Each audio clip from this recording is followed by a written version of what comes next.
welcome back to my channel. So today I wanted to do a really chatty video and answer some of your questions that you left on my last chatty video, which was the what do you love about your life video. Yeah, that was it. If you're wondering why I haven't uploaded as many vlogmases over the last week as you might have been expecting, there's actually something really weird going on with YouTube at the moment where people's views are halving, their subscribers are going down really rapidly, and things aren't showing up in people's sub box. So I was pushing out content every day, but I didn't feel like many people were actually seeing it. So I wanted to step back for a few days and kind of see if the views would go up, and they did a little bit. But I just think there's no really avoiding it at the moment. I think it's just something that's happening with YouTube, and I'm just going to have to accept it, even though it's really frustrating because as a content creator, you work really, really hard to make nice videos, and then when YouTube decides to not show them to anyone, it's kind of annoying. But anyway, I am back, and I just filmed this makeup look, so if you like the blue, you will see it very soon. But I wanted to just answer your questions. You left some really interesting questions on my last video, and let's get started answering them. Where is Michelle? So many nice comments, by the way. Like, I got this comment off one girl. Her name's Haley Jonay. Haley, if you're watching, that was one of the nicest comments I've ever received. Yeah, it was about, she commented on me as a person and not on my looks, and I just really appreciate that. I think it was awesome. So the first question I see here is from Eva Littman, and she says, how do you personally let go of fear and find your drive? That's quite a deep question, letting go of fear. I'm naturally quite a fearful person.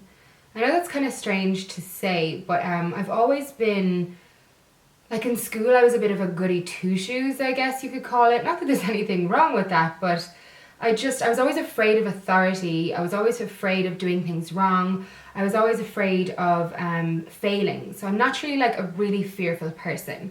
But over the last year, I've let go of so many of my kind of fears that are based on control and trying to control my life. And the way I think I've just done that is to just face the fear head on. I might actually make a video about 3 or 4 of my fears that I've actually let go of in the last year. Pretty big ones. Yeah, so the way that I've gotten rid of a lot of fear in my life is to, instead of ignoring the problem, to face it head on. So I don't like arguments, I don't like confrontation, I don't like feeling uncomfortable, I don't like feeling out of place or out of control. But the last year I've forced myself into a lot of situations that made me really uncomfortable, and forced myself to answer a lot of questions to myself that I was avoiding because I was afraid of the answer. So to let go of fear, you just have to face it head on and realize that whatever it is you think is scary, it's really not as scary as you think.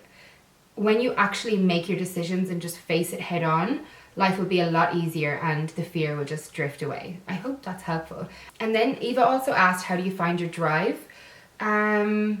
Especially lately, if you watch my channel, you'll know I've gone through quite a few life changes recently, and I've been doing a lot of like thinking and soul searching, and I find that my drive right now is coming from wanting to be happy. So I just want to be happy in every area of my life, and I know that so many people think that's an unattainable thing, but I just, when it comes to love, relationships, friendships, my career and my family, I want happiness in all of those areas. And I know it's not something that falls into your lap, it's something that you have to work really hard on, and that's where my drive comes from. I work really hard every day to make each area of my life better. So I think finding my drive is about working towards happiness.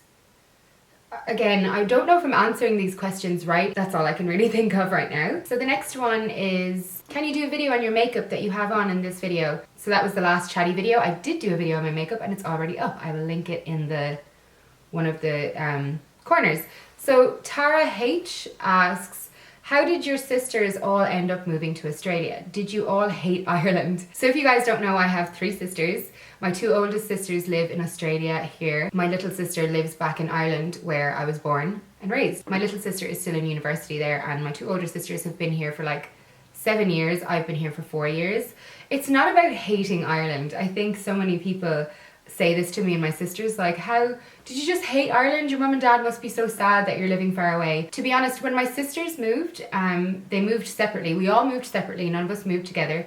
At the time when my sisters moved, Ireland was going through a really bad period of like recession, lack of jobs, and it drove a lot of young people in their 20s out of the country. There are so many people my age and my sister's age, which is between 28 and 31. There are so many people our age in different countries because Ireland just wasn't really a nice place to be at the time. And although it's a beautiful country and I'm really proud to be from there, it went through that patch where you just felt like there was no opportunity. Even if you had a degree, you couldn't get a job, and the cost of living was so expensive and the money that you were earning was so little that a lot of people just went abroad for better opportunities. And I can't speak for my sisters now, they're both very happy here. For me, I'm staying here and have stayed here for 4 years and not gone back to Ireland because I just really love my life here with my friends, and I love Sydney. I love the weather, I love the culture and the lifestyle, and I think it's a lot more suited to me as a person. So I will be in Sydney for the foreseeable future. Yeah, I think Sydney is home for me now, but I don't hate Ireland. If you've ever been to Ireland, let me know in the comments what you thought of it and what your favourite things were or least favourite. So Maria J. Ortega asks, what made you open your blog and then your channel? And what did you want to be career-wise when you were a child? So I'll answer the last bit first because that's a little bit easier. When I was a kid, when I was younger, I wanted to be a singer. When I was like 5, I just wanted to sing and play music. But as I got older, I wanted to be a doctor for a long time, and I never really told anyone that because I didn't think I was smart enough to be one. But yeah, my career path when I was younger took quite a few twists and turns. It's a long story. If you guys would like a story time on that, about like my career progression and path and how I found myself to be here, that's another story altogether, but I could totally do it for you if you were interested. But yeah, when I was a child, like an actual child and not a teenager, I just remember wanting to be like a princess or a singer.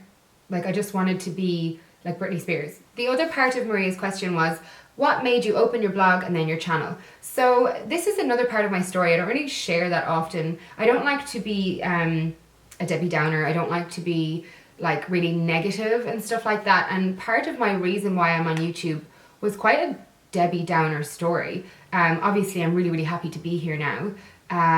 But at the time, when I moved to Australia 4 years ago, I was diagnosed with a chronic illness and I was actually hospitalized and I couldn't work, and I've always had a job. I've had a job since I was 13 years old, and not working was driving me insane. I was getting, oh, I have such a fluff in my nose. I was getting really down in the dumps, and I just felt like so unproductive. I was just hating life. And then one day my little sister sent me the link to Jenna Marble's drunk makeup tutorial, and she sent it to me to cheer me up, and that was how I found YouTube. So I watched that, laughed my ass off, best thing I've ever seen.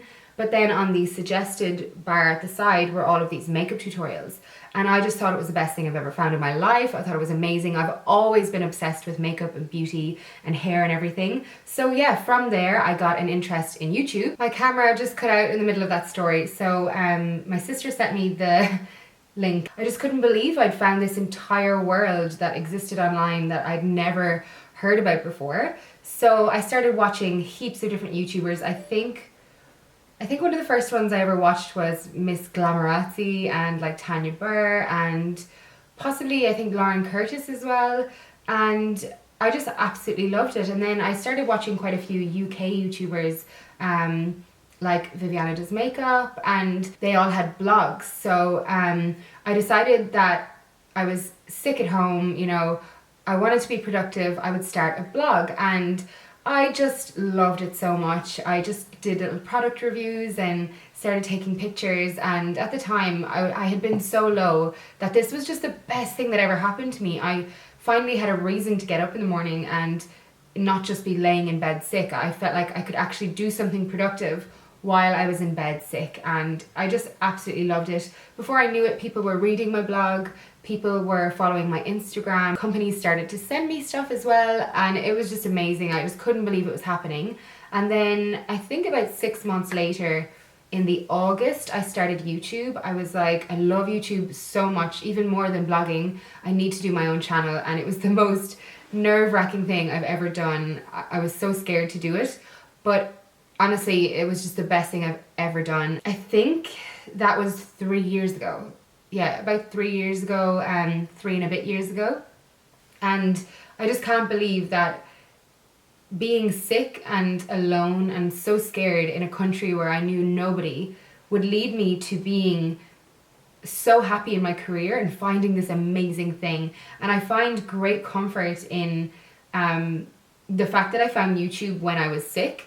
I find great comfort in that because if I'm going through anything shitty now, I just remind myself that being chronically ill led me to this amazing career that I never would have had. So during the shitty times, sometimes the shitty things are happening to lead you to the really good things. So I find a lot of comfort in that. Judy Callahan Morris asks me, I'd love to hear about your new tattoo. I could probably do a full video on my tattoos if that's something that you would like to see. I've recently gotten this piece on my wrist. I also have a piece under my arm, and everything has like a little kind of story. Nothing too heavy, but I think a tattoo video would be cool. So Judy, if you want a full video on that, let me know.